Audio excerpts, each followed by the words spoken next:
ka dance. Dance! Dance! Tarungan yung ulit dance. Pero, uy, alalayin niyo sa likod. Si patakas na nun. Yaw. Di ba ba kagaman? Alam ka mo, klaro pa.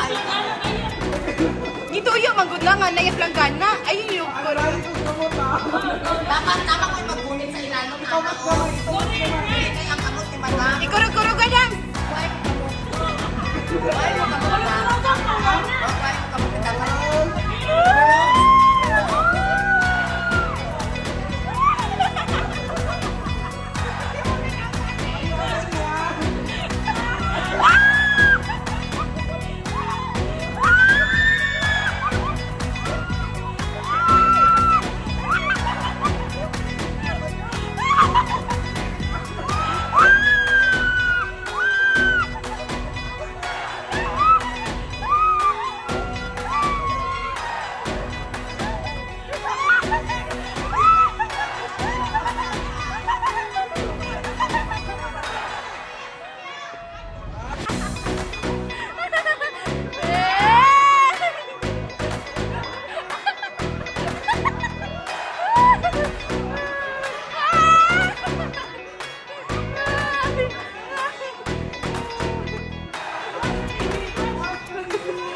Ha ha ha!